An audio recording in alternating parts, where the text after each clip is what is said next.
Un troisième super thème de soirée. Parce qu'on vous a dit de prendre du Prozac pour la pause. Mais on va voir que dans le gouvernement et dans la classe politique en général, ils sont à un tout autre niveau. Je vais prendre du café, ça me fait du bien. Donc, on va aller voir notre sujet qui concerne la poudre de perlimpinpin Mhm. et la Macronie. Donc,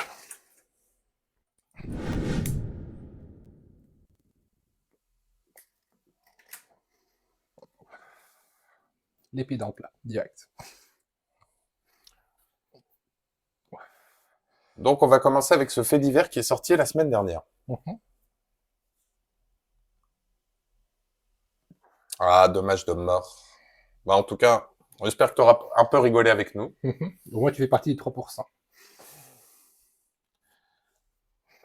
Donc, ecstasy mise en examen, ce qu'on lançait sur Joël Guerriot. Ce sénateur accusé d'avoir drogué une députée, sénateur de Loire-Atlantique, Joël Guaido a été mis en examen ce vendredi soir et placé sous contrôle judiciaire. Il est soupçonné d'avoir drogué à son insu une collègue députée pour abuser d'elle. L'élu dément.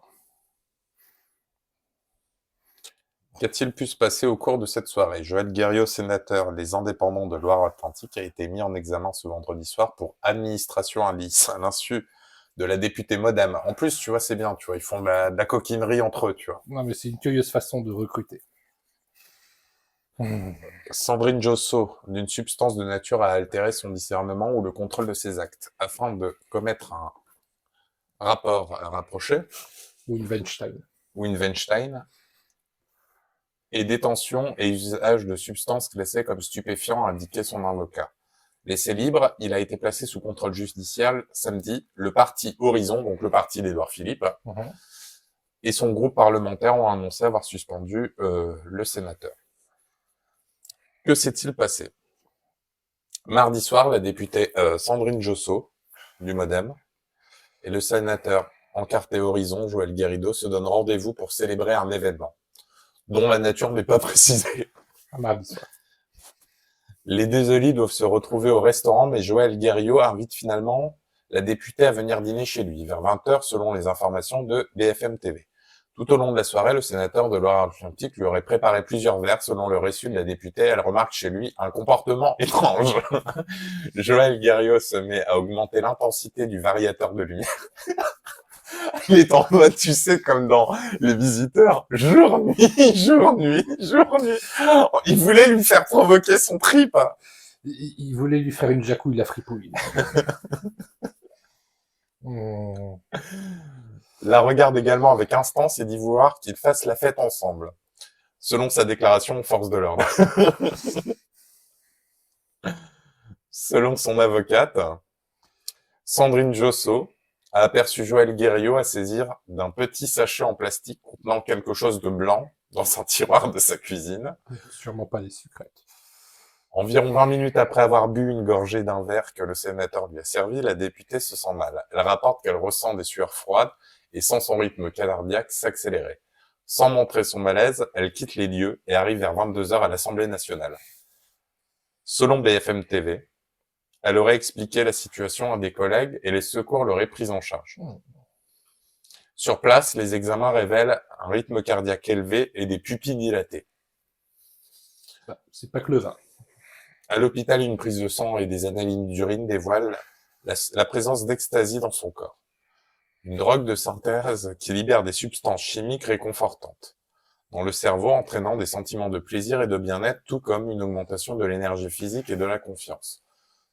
De quoi le sénateur est-il accusé? La députée a déposé plainte.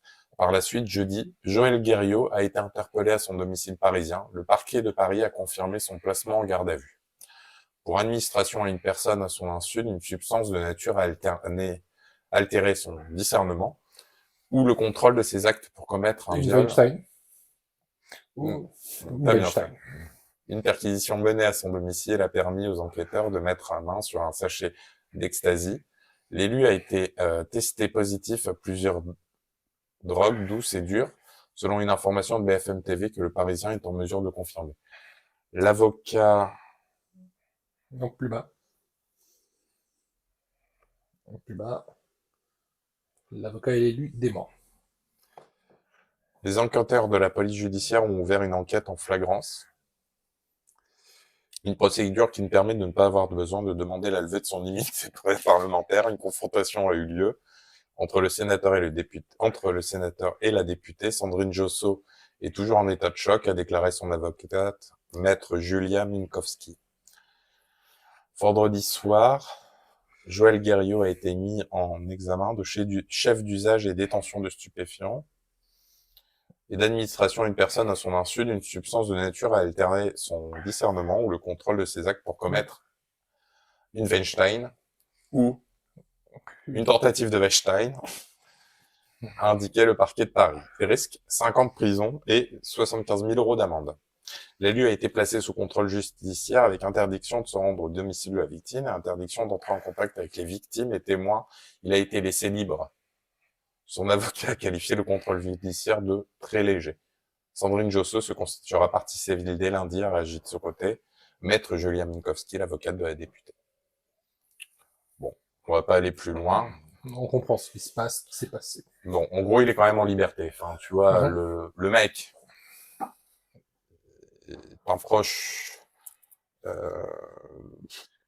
non, c'est juste non, c'est même plus un proche. C'est la frange macroniste qui s'est séparée le macronisme. Mais bon, de toute façon, il a toute l'idéologie puisqu'il a... Et toute la clique que ça entraîne. Tout à fait. Pour une vérification légère. Par contre, une histoire un peu plus ancienne. Il y avait déjà eu des choses comme ça au sein de la République en marche. Par contre, là, c'était un peu plus inquiétant parce que c'était un proche de Macron. Et l'histoire est encore à un niveau au-dessus de celui-là. À la limite, tu vois, déjà, c'est grave. Là, on va passer dans le level.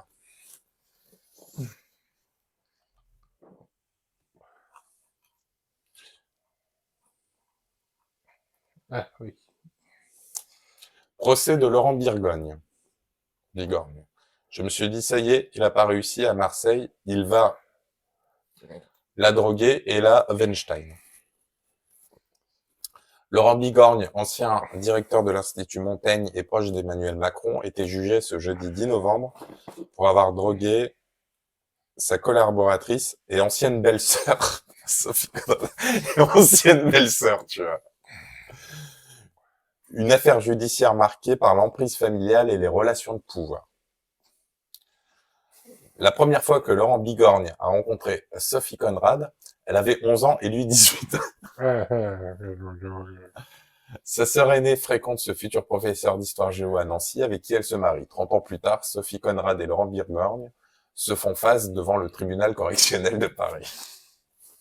Ça fait limite romance, hein, comment c'est écrit. Là, ils se connaissent depuis longue date et puis... Lui est devenu, grâce à ses relations, un homme influent. Directeur de l'Institut Montaigne, puissant think tank libéral, proche d'Emmanuel Macron, parmi les premiers fidèles d'En Marche. Bigorgne a suivi la voie toute tracée par ses ambitions politiques en 2020.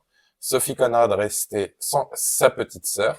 Malgré un divorce, le démarche en quête d'un emploi, elle décroche un poste à l'Institut Montaigne. Le grand frère devient alors le patron. 3 cristaux de MDMA.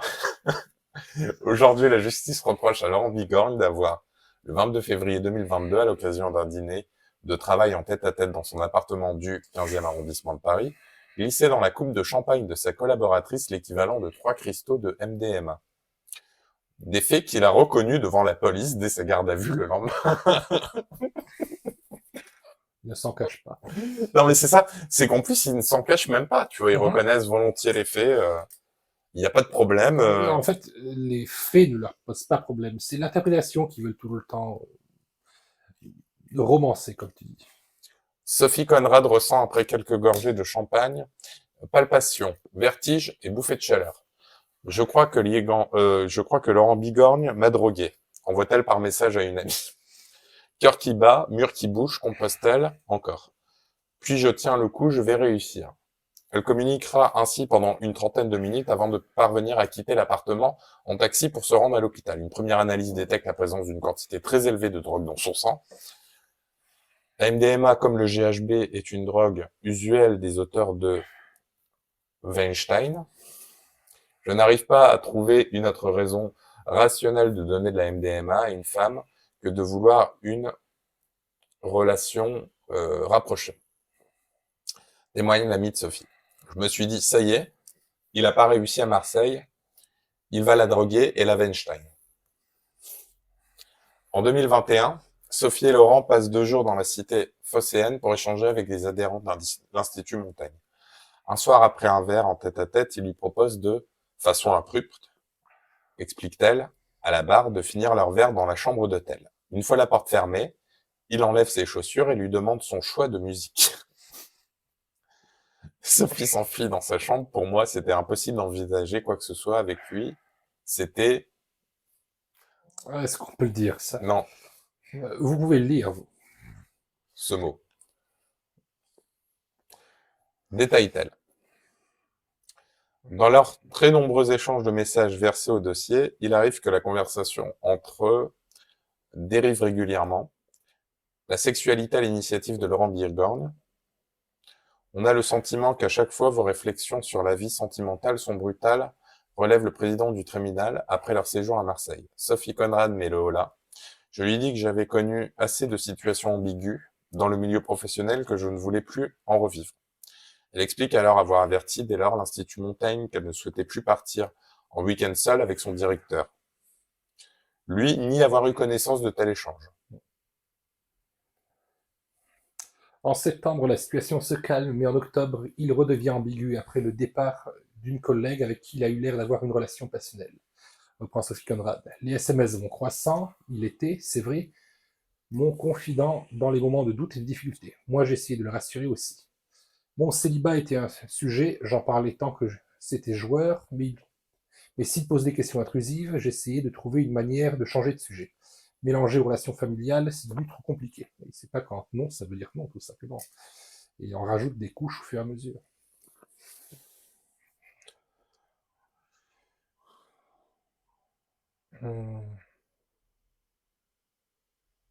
Attends, c'est ça sa défense? Malgré la conviction de la partie civile de son intention de commettre un Weinstein, Laurent Birgorn est uniquement poursuivi pour administration de substances nuisibles. Ouais, parce qu'il est protégé. Mais c'est un truc, c'est... En fait, au départ, moi, ce que j'avais lu, parce que là, ils ont un peu, tu vois, ils ont un peu radouci, parce que justement, il s'est fait... il est protégé, quoi. En gros, pourquoi il avait fait ça? Il avait dit carrément à son entretien à la police que... C'est ça qu'il avait dit. C'est ça? C'est ça sa défense? Non, c'était par rapport au fait qu'à l'époque, donc la sœur de cette femme-là était sa femme. Oui. D'accord? À l'époque, il s'amusait déjà à la droguer pour pimenter leur vie de couple. Ouais, pratiquer le chien. Et il disait que pour lui, c'était une pratique... tout à fait normale. Tout à fait normale.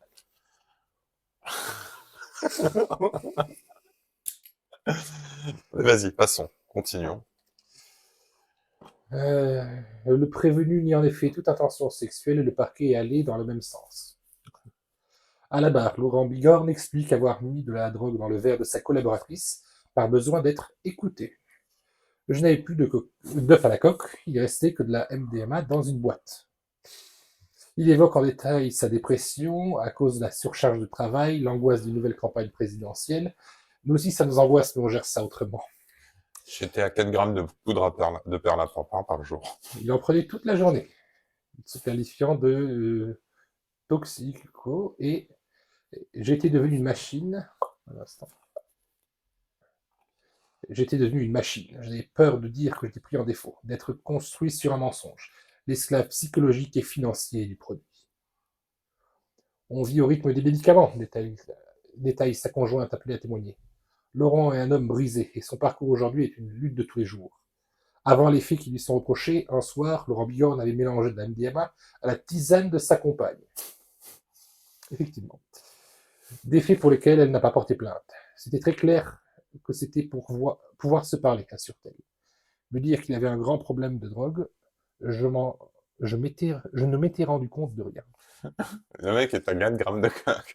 Enfin, moi, j'ai envie de dire, j'ai envie de dire comment il se victimise. C'est incroyable. S'il a un problème, il doit quitter son travail et prendre des vacances. Il ne doit pas aller plus loin. C'est un truc de fou. Dans sa tisane. Un œuf à la coke dans sa tisane. Et là, Non. ça c'est récent, ouais, c'était 26 janvier. Un autre qui est pareil, hein, député Renaissance, accusé d'avoir consommé de la poudre de perlimpinpin, il se met en retrait de son groupe parlementaire du parti. Lui, il décide de partir.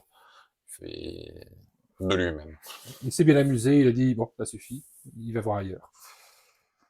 Tu vois, ça fait quand même beaucoup de macronistes, hein, déjà. Ça fait un schéma, en fait. Ça fait un schéma.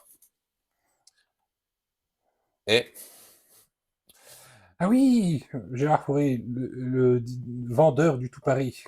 oui, c'est ça. Le vendeur du tout Paris disait, lui, concernant Dupond-Moretti, lui, ce qui l'intéressait, c'était ma poudre de perlimpinpin. Quand Gérard Fauré, dealer de tout Paris, évoquait Éric Dupond-Moretti, nouveau ministre de la Justice.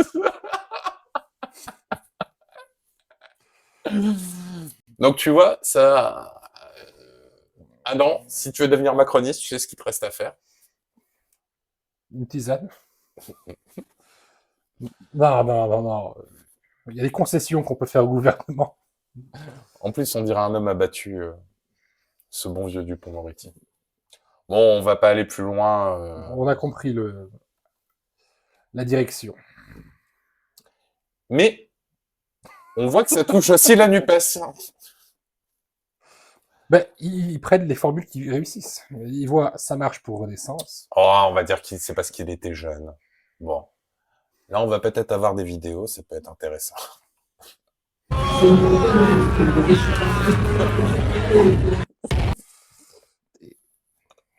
Déjà.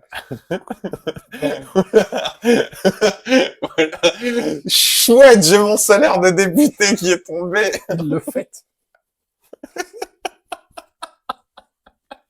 Bon, on va la remettre quand même parce qu'elle est quand même drôle. On va se faire rayer.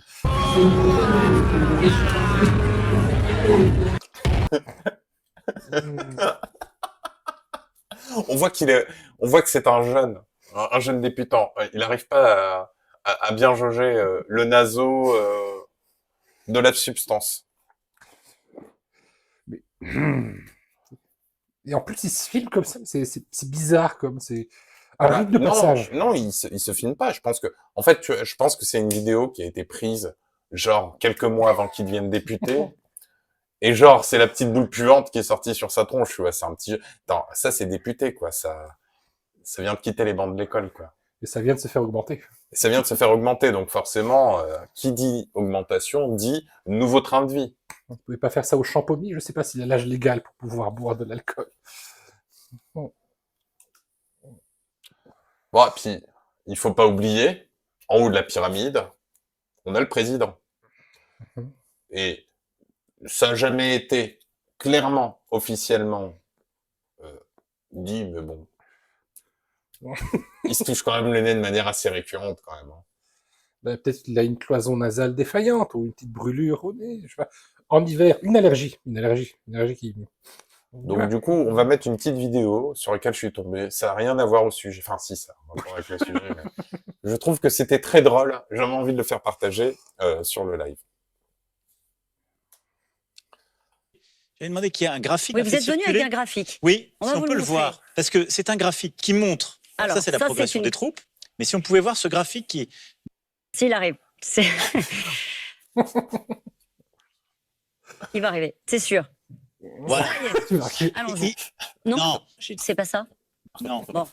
Alors, en fait, cette ligne blanche qu'on voit, je le dis pour que tout le monde fasse le lien avec tout ça. C'est une contribution des acteurs du secteur pour pouvoir tenir depuis 5 ans. Je remets ça en perspective par rapport aux compatriotes, parce qu'il faut que tout se tienne. Quand on est à la place qui est la vôtre, est-ce que Vous avez raison. Je pense que c'est important que les Françaises et les Français se rendent compte. C'est-à-dire que je suis obligé, pour finir le travail, de tenir, et en utilisant en effet des produits chimiques pour résister. Mais de cela, il est bon de ne pas trop parler. Non, Non, on parle.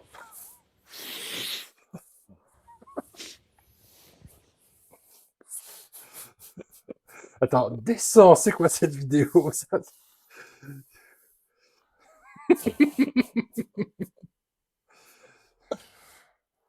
Mais c'est fini, la chaîne elle va sauter. Bon, vous qui avez été dès le début avec nous, vous aurez été aussi à la fin. On tient à dire que c'est une parodie. Oui. Ça ne reflète nullement la réalité. Pas un instant. Donc ça, c'est pour faire la transition sur la deuxième partie. On a vu les élus. La fameuse transition écologique. À la transition écologique. Pour la transparence du gouvernement. Des phénomènes par rapport à ça commencent à se développer. On commence à tomber. C'est pas un phénomène, ça c'est un événement. Non, c'est pas arrivé qu'une fois. C'est une régulier tendance. en ce moment. Il découvre plus de 20 kilos de poudre de perlimpinpin sur le sable en se promenant sur une plage de l'île d'Oléron. Il quitte sa femme et va vivre en Suisse. Attends, non, c'est pas ça. Un paquet contenant une vingtaine de kilos de poudre de perlimpinpin a été découvert sur une plage de l'île d'Oléron, Charente-Maritime, mercredi 15 novembre 2023 par un promeneur. Une enquête de flagrance a été ouverte par le parquet. Selon les derniers éléments, le ballot aurait passé un certain temps dans l'eau avant d'échouer sur le rivage. C'est nos océans qui deviennent des déchetteries. C'est classique. Enfin bon. Sauf que là, c'est sur l'île d'Oléron. Ils en ont retrouvé à Lacanau. Ils en ont retrouvé à peu près tous les mois et demi. Bon. Soit. Soit. On a un premier indice. Ça vient de la mer. Ouais, la mer et ses richesses ont toujours été une des grandes chances de la France. Mais qu'est-ce qu'on a aussi sur la mer? Des pêcheurs, des personnes qui vivent dans le péché et qui essaient de s'en sortir comme ils peuvent. Des bateaux. Ah, ça marche aussi, ça. Et on a les colères, MSC et la cocaïne. Donc si, je sais pas si vous vous rappelez de qui est Alexis Colère, c'est notre ami très proche d'Emmanuel Macron, voire son bras droit à l'Élysée, qui a des parts, sa famille a des parts avec MSC Croisière.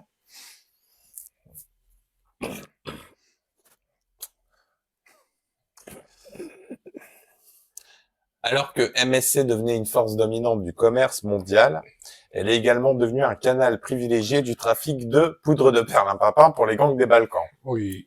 Oui. Pour les Balkans. Soupçonné de l'avoir favorisé depuis le ministère des Finances à Bercy, voire depuis le secrétariat général à l'Élysée. Alexis Keller, qui s'était mis à son service comme directeur financier en 2016-2017, a été mis en examen en septembre dernier pour prise illégale d'intérêt. Ça, on l'avait déjà témoigné dans d'autres vidéos. Au moins, ça rappelle les faits pour ceux qui ne le savaient pas.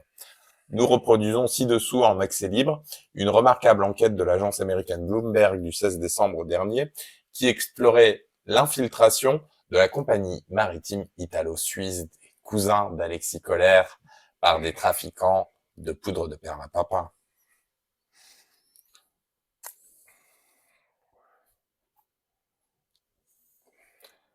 La plus grande saisie maritime de drogue de l'histoire des États-Unis. Attends. Ouais, il y a ça. Au cours de l'été 2019, Claudio Bosso, directeur de l'exploitation de MSC, Mediterranean Shipping Co., a parcouru 6000 km, 4000 miles, de Genève à Washington DC, pour une réunion avec les douanes américaines et la protection des frontières. Il avait été envoyé par le propriétaire de MSC, un milliardaire discret de 82 ans, nommé Gianluigi Aponte, pour contenir une crise. C'est ni plus ni moins que le père de la copine de Keller. Voilà. Quelques mois plus tôt, plus de 100 agents avaient embarqué sur l'un des navires de MSC, le Guyane. Alors qu'il entrait dans le port américain de Philadelphie, pour ce qui était censé être une escale rapide sur sa route vers Rotterdam, sous le pont caché dans des conteneurs remplis de vin et de noix, les agents ont découvert près de 20 tonnes de poudre de perlimpinpin, d'une valeur d'1 milliard de dollars. L'enquête qui a suivi a montré que plus d'un tiers de l'équipage, tous des employés de MSC, avaient participé au transfert de vastes quantités de poudre de perlimpinpin depuis des vedettes rapides pendant la nuit. Alors que le navire naviguait en haute mer au large de l'Amérique du Sud, il s'agit de là la plus grande saisie de drogue par voie maritime de l'histoire des États-Unis. Ça, c'est une croisière de luxe. C'est des vins et de noix, 20 tonnes de... Personnel de MSC.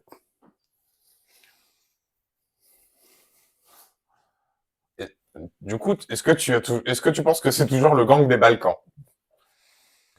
Je ne savais pas que les Balkans étaient d'aussi grands consommateurs. Je savais pas qu'ils étaient capables de faire une quantité, de mettre une quantité, les Balkans, de 1 milliard sur la table quand même aussi. Hein. Ça fait un peu beaucoup quand même pour... Tu sous-estimes les Balkans. Ou alors ce serait quoi? Ce serait quel pays? Ce serait où en Europe? Qui pourrait mettre 1 milliard dans une telle valeur de poudre de perlimpinpin? Il faudrait que ce soit... Un milliardaire? Ou un énorme gouvernement qui prend beaucoup d'argent. Pas pour le milliardaire. La plus grande saisie maritime de drogue de l'histoire des États-Unis. Le crime étant si considérable et culotté, les autorités ont pris la décision exceptionnelle de saisir non seulement la poudre de perlimpinpin, mais aussi le Guyane lui-même. Un navire de 1000 pieds, environ 300 mètres, le long d'une valeur de plus de 100 millions de dollars. Ça, tu vois, c'est une belle sanction, tu vois. Lors de sa rencontre avec le service des douanes et de la protection des frontières des États-Unis dans le bâtiment, Ronald Reagan, Bosso s'est excusé pour cette épreuve et a déclaré que les actions de l'équipage l'avaient surpris. Plus de 100 personnes sont impliquées, il est surpris. Et se soit fait prendre. Non, mais il était au courant. Selon une personne au courant des événements, il a fait l'éloge de la croissance de non, mais sans déconner. Après des débuts modestes, il est devenu la plus grande compagnie maritime du monde et a fait comprendre aux fonctionnaires à quel point la famille Aponte prenait au sérieux la responsabilité de gérer une flotte qui représente près de 20% de l'ensemble du commerce maritime de conteneurs. En fait, c'est du chantage, ce qu'il lui a fait. Ouais, il dit 20% du commerce mondial, c'est nous qui gérons. C'est grave. Mais vous pouvez prendre le bateau. Pour les autorités américaines, l'ignorance de la compagnie ne tenait pas la route. Une enquête de Bloomberg à Business Week a révélé que des années avant l'inspection du Guyane, les autorités chargées de l'application de la loi de plusieurs pays surveillaient les navires et les équipages de MSC. Les autorités américaines avaient non seulement suivi le Guyane, bien avant qu'il ne pénètre dans les eaux états-uniennes, mais elles avaient également abordé et fouillé plusieurs autres navires de MSC dans le cadre d'une enquête plus large sur un réseau international de trafic de poudre de perlimpinpin qui s'est infiltré dans la société de transport maritime grâce aux indices recueillis lors de l'inspection ainsi qu'aux renseignements collectés en Europe de l'Est. Ils ont identifié un puissant cartel des Balkans comme étant à l'origine de ces expéditions massives. Oui, on dit les Balkans parce Donc, que voilà. de l'autre côté de l'Adriatique, c'est déjà l'Italie. Bon, je pense que... Là, on visualise un petit peu maintenant la séquence.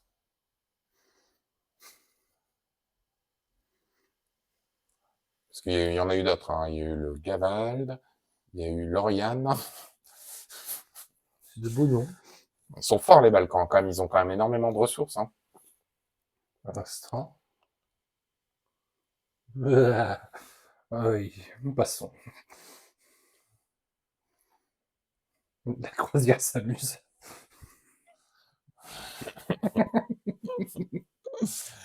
Trafic de drogue quand la poudre de perlimpinpin voyage en bateau de croisière. Là, on est sur une autre histoire. Alors là, j'ai trouvé ça cocasse. Cette histoire, moi, elle m'a plu. Parce que avant, La poudre de perlimpinpin, on la faisait venir d'Amérique latine pour la venir chez nous. Mhm. Non, non, c'est...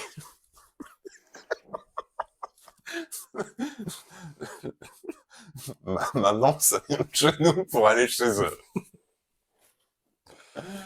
C'est ça la réindustrialisation. Manger local. Ces derniers jours, plus de 84 kilos de poudre de perlimpinpin. Donc ça, c'est une petite quantité. On avait vu un gros truc avant. Ah, ouais. C'était combien? 10 tonnes. Hein. 20 tonnes, non, 20 tonnes. Voilà, 20, oui. Euh, Là, ça fait amateur. Ces derniers jours, plus de 84 kilos de poudre de perlimpinpin ont été retrouvés à bord de 2 bateaux de croisière voyageant à destination de l'Espagne. Si l'industrie des croisières a connu un ralentissement majeur pendant la crise du Covid, le secteur au chiffre d'affaires annuel dépasse les 40 milliards de dollars. Il retrouve peu à peu son niveau d'activité traditionnel. En cette période printanière, ce sont les croisières transatlantiques qui font leur réapparition. Cependant, ces itinéraires touristiques coïncident avec ceux du trafic de drogue et notamment de poudre de perlimpinpin. C'est dans ce contexte que les policiers ont intercepté plus de 84 kilos de poudre dans les 2 bateaux des croisières différentes, appartenant à la compagnie européenne MSC. T'as dit que c'est autre chose? Que s'est-il passé? Les 2 bateaux suivaient un itinéraire similaire. Ils partaient du port de Santos, à proximité de Sao Paulo au Brésil, et prévoyaient ensuite de visiter les îles Canaries et le sud de l'Espagne. Le premier paquebot, le célèbre MSC Seaside, transportait plus de 5000 personnes. C'est lors de son escale à Valence que les chiens de la Guardia Civile ont intercepté 54 kilos de cocaïne. Appartenant à 10 passagers différents, âgés de 23 à 55 ans. Ils ont immédiatement été arrêtés par la police espagnole et sont actuellement détenus dans l'attente de leur procès. Le second bateau n'avait pas quitté le port de Santos au Brésil quand la police a identifié 6 passagers transportant au total 30 kilos de poudre de perlimpinpin. Ils ont également été arrêtés par les agents brésiliens. 34, 54, 30 kilos, monte plus haut. Ils avaient dit 84. Ah d'accord, j'ai l'impression qu'un kilo s'était perdu en route. La croisière, idéale pour le trafic de drogue. D'après les polices espagnoles et brésiliennes, les passagers transportant de la poudre appartiennent à des organisations criminelles présumées aux opérations, donc toutes calculées. La drogue est récupérée à Santos au Brésil, qui est connu comme l'un des principaux points stratégiques du trafic mondial. Les personnes transportant la poudre étaient organisées par paires afin de feindre un voyage romantique. La drogue, quant à elle, était cachée dans un faux double fond des valises, comme l'explique El País. Il semblait que la poudre devait par la suite être revendue à Madrid et Lisbonne. Oui, c'est le voyage de noces des poudres. Ce n'est pas la première fois que les bateaux de croisière sont utilisés pour faciliter le trafic de drogue. En 2019 déjà, l'Express avait rapporté l'arrestation de Français et de Belges transportant près de 360 kilos de poudre. À l'époque, ils avaient un plus gros pouvoir d'achat. C'est l'inflation qui joue.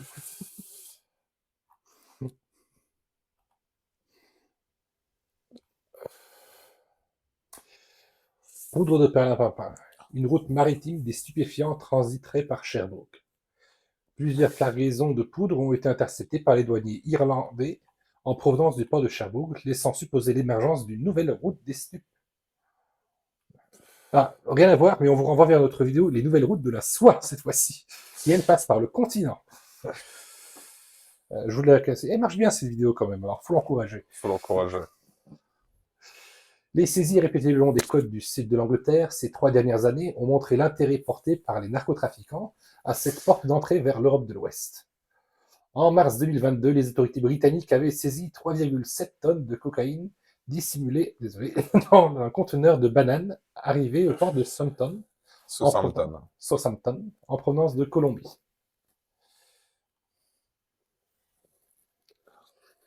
Je lis le titre parce que c'est amusant. Drogue, arrêté avec 1,2 kg de poudre de perlimpinpin dans l'estomac, il allait passer le concours de gendarmerie.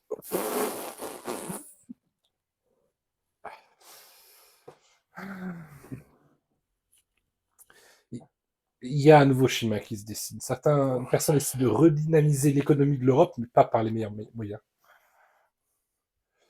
Il faut qu'en haut lieu, les gens pensent que ce sera rentable.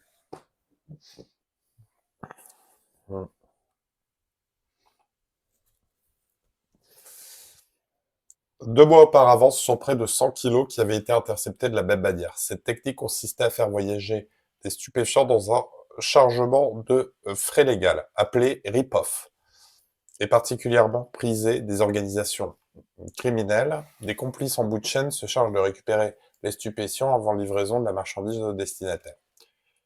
S'ils le savent que c'est prisé par... pourquoi ils continuent à le faire? Si c'est dissimulé sous forme de vin et de noix, Ouais. de coca, j'imagine, ils doivent quand même tout fouiller et c'est pas facile. Si les rotations entre Calais et Douvres demeurent un axe privilégié des trafiquants, une nouvelle route semble toutefois émerger via l'Irlande, notamment en raison des contrôles qui se sont accentués dans les ports britanniques Southampton, Plymouth, Portsmouth et Douvres, suite au Brexit. Ah, le petit tacle au Brexit. Voilà, c'est à cause du Brexit. Mhm. Les nombreuses saisies de drogue au port de Rollard, à bord des poids lourds embarqués sur les ferries, en provenance de Cherbourg, semblent confirmer cette hypothèse. La dernière saisie en date remonte seulement au 18 mars 2023. Les agents du service des douanes fiscales irlandaises ont intercepté à Rosslare Europort plus de 34 kilos de poudre de perlimpinpin lors de la fouille d'un camion de fret immatriculé en Lettonie en provenance du port de Cherbourg. D'accord ? Mhm. La cargaison a été couverte par le scanner mobile et Jasper, le chien de recherche de stupéfiants. Bien joué, Jasper. Le chauffeur de poids lourd, âgé d'une trentaine d'années, a été interpellé. Il était encore entendu par les services de la Garda. S'il était juste entendu et pas arrêté, ça veut dire qu'il ignorait probablement le contenant de son conteneur. Bon, Le contenu de son conteneur. donc, attends, on va essayer de voir si MSC, ils font quelque chose, ils font une croisière à Cherbourg. Parce que bon, là, ils ont pas cité la compagnie. Sur les deux trucs avant, MSC était dedans. Mhm. Là, il a pas été cité. C'est juste que une route maritime. Ouais. Bon, on va aller voir ça. On est sur le site du coup de... Ce n'est pas un placement de produit pour les croisières MSC, nous le précisons. Nous ne touchons aucun dollar ou quoi que ce soit de leur part. Donc, MSC Croisière. Et je pense pas qu'ils vont, après ce qu'on est en train de faire, je pense pas qu'ils vont nous donner le moindre euro. Croisière à Cherbourg. Planifiez votre croisière et réservez votre excursion à Cherbourg. Croisière depuis ou vers Cherbourg, Mont-Saint-Michel en 2023. Donc, qu'est-ce qu'ils proposent? Visite du mémorial sur la Seconde Guerre mondiale, Sainte-Mère-l'Église et Utah Beach, Cap-la Hague, transfert au Mont-Saint-Michel, ouais. Taste of Normandie. Moment privilégié. Pour goûter un petit peu à la cuisine de Normande. Bien, alors. Taste of Normandie. Description. Il faut savoir que les places sont limitées. Aucun guide disponible. Mais la dégustation est incluse. Si on fait le parallèle avec notre sujet, c'est vraiment de mauvais goût. Durée 4 heures. C'est un peu léger quand même. Niveau de difficulté facile. Voilà. On commence par des petites lignes blanches pour progressivement prendre des autoroutes complètes. À hauteur d'un petit député de la NUPES. Voilà. Vous commencez au stade NUPES. Et on vous fera grandir jusqu'à Renaissance. Et vous finirez au niveau d'Emmanuel Macron. Shopping. Évidemment.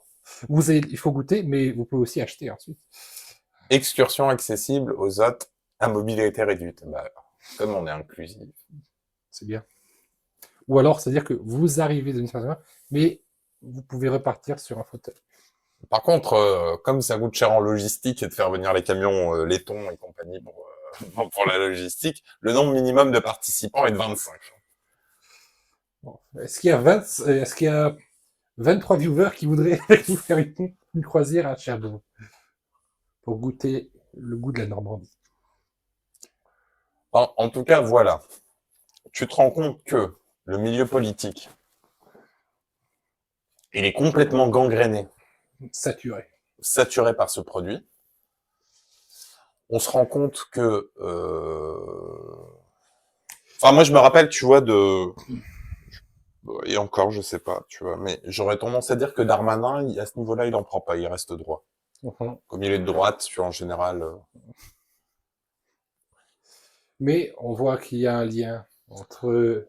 Parce que bon, comme il arrive à confondre euh, des fraises Tagada pour de l'ecstasy, je me dis qu'il doit pas toucher à ça, en fait. Tu te rappelles pas de ça? Non, du tout. Il avait fait un tweet, énorme saisie de la douane, et puis il met la photo, c'était des fraises Tagada. Il s'était fait passer pour un con, il avait balancé ça sur X, enfin Twitter à l'époque. Et Ou alors c'est un génie. ou bien il cache bien les apparences, mais non, mais sans déconner, Non, pour lui, une soirée de folie, c'est de rajouter du vrai café dans son décaféiné. même quand il avait voulu faire dans ses affaires de Weinstein, tu vois. Tu voyais, tu vois, même dans les messages, il avait l'air d'un gros relou de base, tu vois, qui savait pas s'y prendre, un vieux goujat de base. À l'ancienne. À l'ancienne, non, tu vois, je le vois pas faire ça, tu vois, je le vois pas. Je le vois pas sur ça. Mais il y a un lien entre MSC, donc, et notre cher gouvernement actuel. Via Monsieur Collin. Monsieur Keller, et qui est un proche d'Emmanuel Macron, donc on sait qu'il lui fournit. MSC. Non, Keller. Un bateau entier. Par bateau entier. C'est pour ça qu'il te parlait de son histoire de Robinson. Tu te rappelles pas quand il était complètement allumé? Mais qu'est-ce qu'il fait, Robinson? Puis il était comme ça, en train de se toucher les manches, les cheveux et tout. Alors, je vais mettre la séquence parce qu'elle vaut quand même le détour. Hein.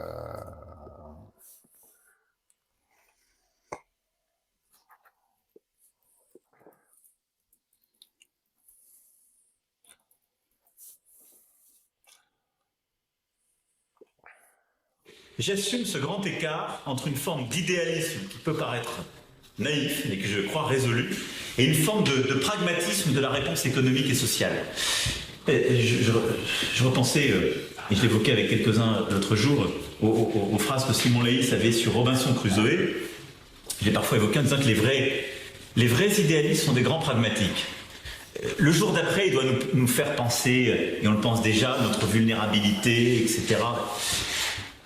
Mais je crois que Simon Leys, il a cette formule, il dit quand Robinson part, il part pas avec des grandes idées de poésie ou de récit, il va dans la cale chercher ce qui va lui permettre de survivre.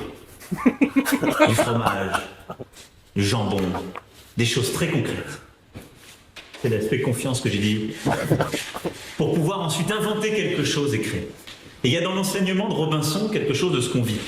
Robinson, quand le naufrage est là, il ne se prend pas les mains dans la tête en essayant de faire une grande théorie du naufrage. Sinon, d'ailleurs, nous n'aurions jamais écrit le récit de ces miracles. Il prend d'abord du jambon, du fromage, mais il a en lui cette capacité à réinventer une histoire unique. Je crois qu'on a ça. Donc je ne suis pas tellement un théoricien, moi, du drame. C'est très dur ce qu'on vit. Il y a évidemment, je l'ai dit, chacun a ses mots, une forme d'ébranlement, de doute, de choses terribles. Mais on a en nous une forme de résilience et de capacité à se réinventer. C'est ça qu'on doit s'offrir. On doit se l'offrir à nous-mêmes. Ça permet totalement différent d'interpréter. C'est la première allocution en télé où il avait plaqué ses mains sur la table parce qu'il ne pouvait pas les gérer. Tu te souviens? Tout le monde avait relevé ces détails.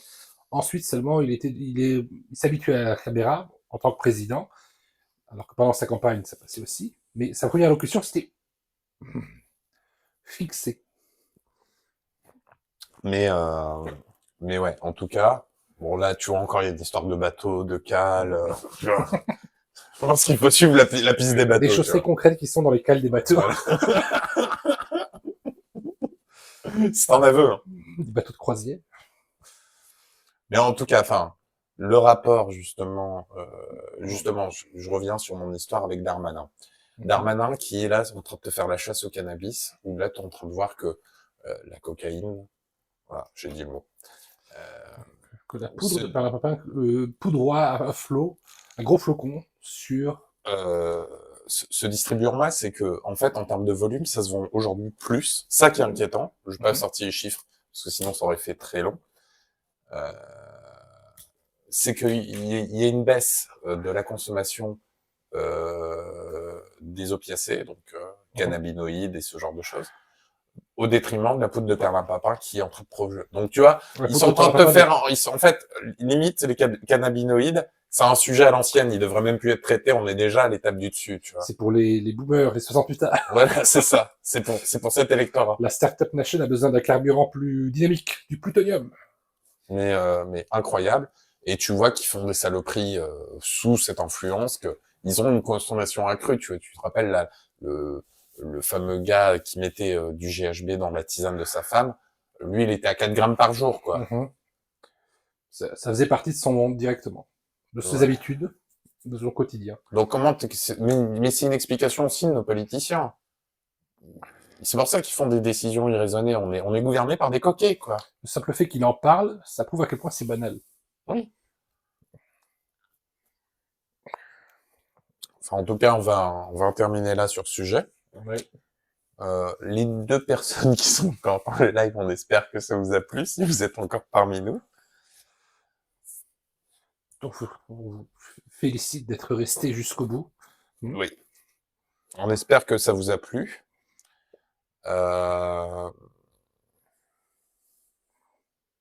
Toutefois, pour ceux qui nous regardent en différé, n'hésitez pas à vous abonner sur nos différents canaux, qui sont Twitter, YouTube. Et venez surtout sur Twitch. En live, c'est beaucoup plus intéressant et il y a des choses que l'on peut dire parfois sur le live qu'on ne dira pas forcément. Qui vont être coupées dans la VOD, il y aura du contenu supplémentaire. Et puis de toute façon, avec le bot YouTube, on est censuré. On le sera peut-être par la suite avec Twitch, mais pour l'instant, on est là. Pour le moment, on a plus de liberté sur Twitch. Donc n'hésitez pas à rejoindre la communauté et également à partager cette vidéo si vous avez envie de vous marrer ou de la partager avec des copains, de rigoler sur ça avec, parce que bon, c'est dramatique, mais c'est à la fois très drôle, quoi, tellement que c'est affligeant. C'est l'humour cynique qu'on a développé sur presque toutes nos vidéos. Maintenant, ouais. Je pense qu'on va être estampillé comme ça. Bien. Passez une bonne soirée et une tisane. Non, pas de tisane. Allez juste dormir. Une tisane et au dodo. Allez, une bonne nuit à vous et à très bientôt pour le prochain live.